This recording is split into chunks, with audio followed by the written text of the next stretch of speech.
Alors que les nouvelles s'accumulent et pèsent lourdement sur le FC Barcelone, Dani Olmo se retrouve à un tournant décisif de sa carrière.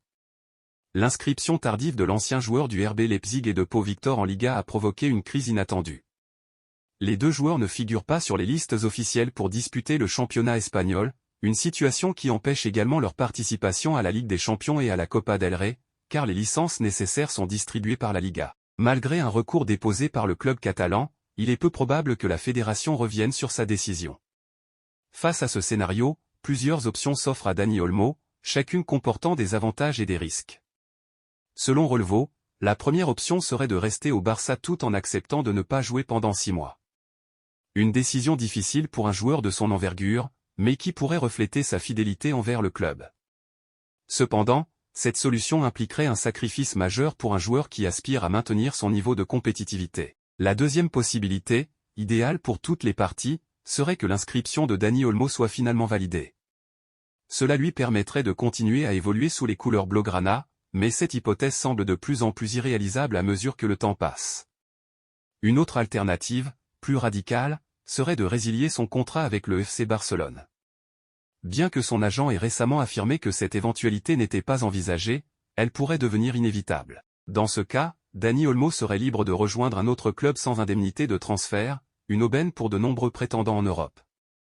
Financièrement, cette option serait également avantageuse pour le joueur, car le Barça serait contraint de lui verser son salaire jusqu'à la fin de son contrat, qui court jusqu'en 2030. Enfin, la quatrième option envisagée serait une résiliation suivie d'un engagement temporaire avec un autre club pour les 6 prochains mois. Ce choix permettrait à Dani Olmo de continuer à jouer et de ne pas perdre son rythme avant de revenir au Barça l'été prochain, dans ce qui pourrait être considéré comme un prêt déguisé. Dans ce contexte, le futur de Dani Olmo reste suspendu à des décisions lourdes de conséquences, tant pour sa carrière que pour l'avenir du FC Barcelone. La tension monte au FC Barcelone, notamment autour du dossier Dani Olmo, qui continue d'alimenter les discussions à l'échelle internationale. Alors que les Blaugrana ont entamé la saison en grande forme, affichant un niveau impressionnant, leurs rivaux du Clásico, le Real Madrid, ont connu des débuts plus compliqués. Cette dynamique a cependant pris une tournure inattendue avec les récents déboires administratifs du Barça, notamment l'épineuse situation de Dani Olmo. Cela amène naturellement à se demander comment Carlo Ancelotti, entraîneur du Real Madrid, perçoit cette affaire. Interrogé à ce sujet lors d'une récente conférence de presse, Ancelotti a livré une réponse mesurée, l'affaire Dani Olmo ? Je ne suis pas bien informé, donc je préfère ne pas m'exprimer. Quant à Barcelone, personne ne s'attendait à ce type de problème après le niveau qu'ils ont montré en début de saison. Une déclaration prudente, mais qui souligne l'étonnement général face aux difficultés rencontrées par le FC Barcelone. Cette affaire vient ajouter une dose de suspense à une saison déjà riche en rebondissements. Si le Barça espère résoudre rapidement le cas Dani Olmo, cela pourrait toutefois s'avérer plus complexe qu'il n'y paraît. Le joueur, dont l'inscription en Liga n'a pas pu être finalisée à temps, est confronté à plusieurs options pour son avenir, ce qui place la direction catalane dans une position délicate. Du côté du Real Madrid, ce revirement chez leurs rivaux pourrait être perçu comme une opportunité à exploiter. Après des débuts poussifs, l'équipe d'Ancelotti semble déterminée à regagner du terrain et pourrait profiter de l'instabilité actuelle du Barça pour prendre l'ascendant dans la course au titre. Les semaines à venir s'annoncent cruciales pour les deux géants espagnols. Barcelone devra redoubler d'efforts pour gérer cette situation, tandis que Madrid cherchera à consolider sa position en profitant des failles de son adversaire historique. Une chose est sûre, cette saison, déjà palpitante, promet encore son lot de surprises et de moments décisifs pour les fans de football. Dani Olmo et Pau Victor se retrouvent au cœur d'une situation complexe au FC Barcelone, après que leur inscription en Liga n'ait pas été finalisée à temps. Le 31 décembre, la Liga a publié un communiqué sans équivoque, le FC Barcelone n'a présenté aucune alternative conforme à la réglementation de contrôle économique permettant l'enregistrement de joueurs à partir du 2 janvier.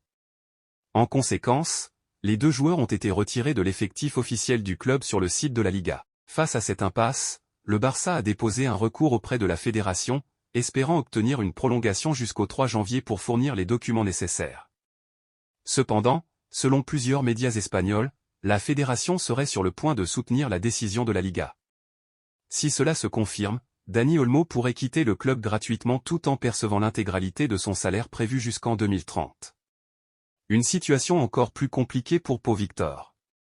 Si Dani Olmo peut envisager de partir librement, Pau Victor se retrouve dans une position bien plus délicate. Arrivé l'été dernier en provenance de Girona, après une saison réussie en prêt avec le Barça B, l'attaquant n'a pas de clause lui permettant de résilier son contrat en cas de non-inscription.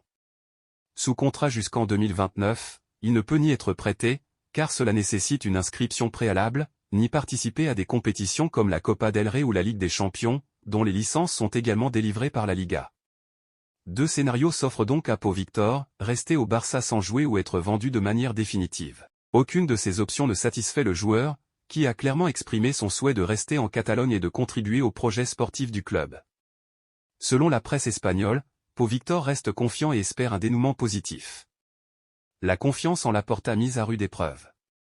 Cette situation met une nouvelle fois à l'épreuve la gestion de Joan Laporta et de son équipe dirigeante. Alors que le Barça traverse une période d'instabilité administrative, de nombreux supporters et observateurs s'interrogent sur la capacité du président à surmonter ces défis. Pour Pau Victor, comme pour Dani Olmo, le temps presse, et l'issue de ce dossier pourrait avoir des répercussions majeures sur leur carrière et sur l'avenir du club. Le dossier Frenkie de Jong est l'un des plus épineux pour le FC Barcelone en ce début d'année. Malgré son statut de joueur talentueux, le milieu de terrain néerlandais peine à convaincre, tant les supporters que son entraîneur, Hansi Flick, qui ne le considère toujours pas comme un élément clé de l'équipe. Cette situation devient d'autant plus problématique qu'il perçoit un salaire colossal, estimé à plus de 20 millions d'euros bruts, primes incluses. Un montant difficile à justifier pour un joueur jugé secondaire, surtout dans un club confronté à de graves problèmes financiers. À cela s'ajoute une pression grandissante liée à la durée de son contrat, qui court jusqu'en 2026. Le Barça ne veut pas prendre le risque de le voir partir gratuitement à l'issue de ce dernier. Selon plusieurs sources, la direction aurait déjà fixé un ultimatum, Frenkie de Jong doit prolonger son contrat ou être vendu dès l'été prochain. Rumeurs et incertitudes.